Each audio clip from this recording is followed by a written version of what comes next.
ఏదైతే switch controls ఉంటాయో దేనికి దానికి మనం సపరేట్గా ప్రొవిజన్ చేసుకోవాల్సిన అవసరం ఉంటుంది.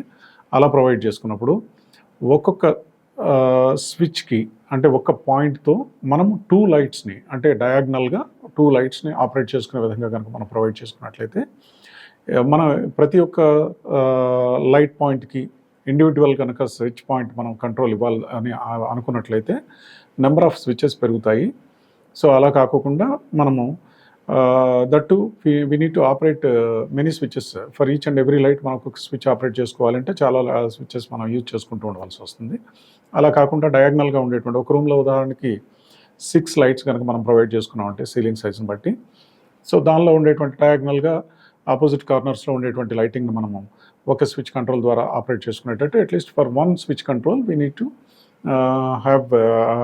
టు ఆపరేట్ అట్లీస్ట్ 2 లైట్స్ అలా ప్లాన్ చేసుకునేటట్టయితే కనుక 2 లైట్ పాయింట్స్కి ఒక స్విచ్ కంట్రోల్ తోటి మనం దాన్ని ఆపరేట్ చేసుకోగలుగుతాం. అది మనకి కంఫర్టబుల్గా వినియోగించుకోవడానికి ఉపయోగపడుతుంది.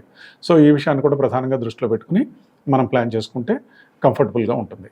అలాగే ఫ్యాన్ కూడా మనకి ఇప్పుడు ఫ్యాన్స్లో కూడా మనకి బిఎల్డిసి ఫ్యాన్స్ వచ్చాయి. అవి పవర్ సేవింగ్ మెథడ్లో ఉంటాయి. రిమోట్ తోటి కూడా మనం ఆపరేట్ చేసుకోవచ్చు. సో ఆ విధంగా ఈ లేటెస్ట్ మోడల్లో ఉండేటువంటి ఫ్యాన్స్ మన ఇష్టం, మన బడ్జెట్కి తగ్గట్టుగా దానికి తగ్గట్టుగా ప్లాన్ చేసుకుంటాం. ఆ ఫ్యాన్ కంట్రోల్ పాయింట్స్ కూడా ఒకటి మనము 2 వేగా ప్రొవైడ్ చేసుకోవడం అనేది కంఫర్టబుల్గా ఉంటుంది. ఎందుకంటే ఇటు మెయిన్ స్విచ్ బోర్డ్లోనూ మనం ఫ్యాన్ ఆపరేట్ చేసుకుంటాం, అలాగే లోపల మన హెడ్ బోర్డ్ పక్కన ఉండేటువంటి స్విచ్ బోర్డ్లో కూడా మనం ఆ ఫ్యాన్ పాయింట్ అనేది కంట్రోల్ చేసుకునే అవకాశం అనేది ఉంటుంది.